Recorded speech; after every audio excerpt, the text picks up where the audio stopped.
Witam wszystkich oglądających. W dzisiejszym filmie przeprowadzę test po naprawie przekładni. Ja już co prawda tutaj robiłem sobie test, sprawdzałem to, ale ja tu nic nie będę mówił, musicie sami to zobaczyć i do jakich wniosków doszłem. Dobra, włączam zasilanie dla Arduino.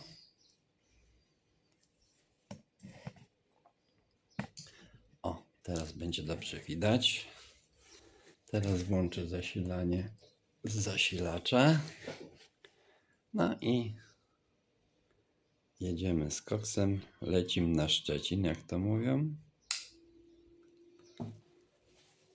Chwilę odczekamy. Niech ten prąd się ustabilizuje.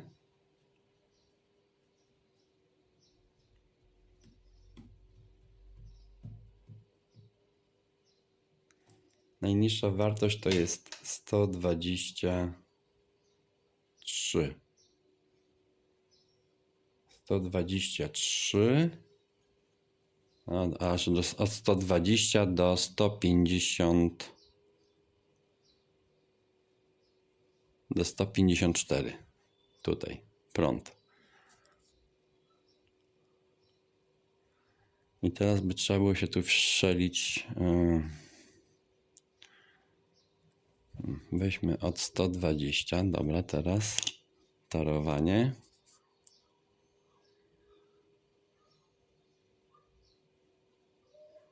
No i sami widzicie, że tu już dalej nie ma co prowadzić tego testu.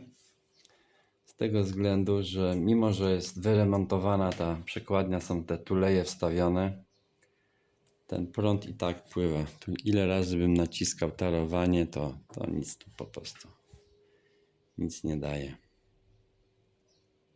Teraz jest na plusie, na minusie. Dobra, wezmę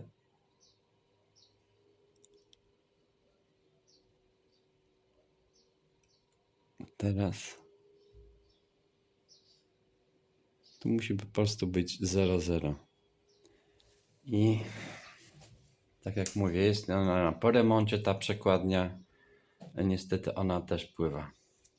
Ja to słyszę po pracy silnika, że on tak ma wolniej, a później jakby coś go obciążało. Tak jakby miał jakiś opór. Wolniej opór, wolniej opór. Dlatego ten prąd tutaj pływa. To jest po prostu to nie nadaje się, no. No niestety, troszeczkę się tutaj narobiłem niepotrzebnie, ale jednak wtedy wezmę, przygotuję sobie test, wykonam na tym nowym zakupionej przekładni z tym silnikiem. Tu jak w poprzednim filmie żeście widzieli, ten silnik bardzo mało pobierał i był to stabilny prąd. Zobaczymy, jak tu będzie. Jeżeli na tym będzie pływało, nie będzie utrzymywało się, to już wtedy coś mam w oprogramowaniu, ale raczej ja tu stawiam, to jest tu w tym przypadku ta przekładnia. To jest jednak z tego nic tu nie zrobię. Nie wiem, nie będę teraz przerabiał całej przekładni, zęby. Nie, bez sensu. Muszę taką przekładnię gdzieś kupić, która będzie tutaj zda egzamin i ten prąd nie będzie mi tutaj tak pływał, tak jak tu. On tak samo pływa tam jak na zasilaczu. Jest te same wartości. To co na zasilaczu warsztatowym, to mam tutaj. To samo, tu. I no to mogę zrobić tutaj, dosunę tutaj, no o.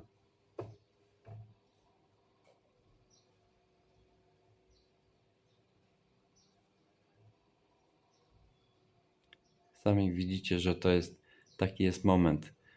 Jest większy, zwiększony pobór tego prądu. Tak samo tutaj w wartości, ta siła, ona rośnie do 300 coś tam i później spada do zera.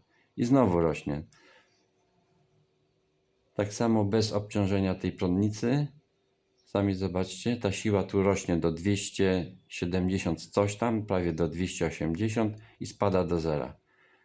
Sama przekładnia wprowadza po prostu obciążenie. Dobra, to byłoby to wszystko w tym filmie. Dziękuję Wam za oglądanie i zapraszam na kolejny film.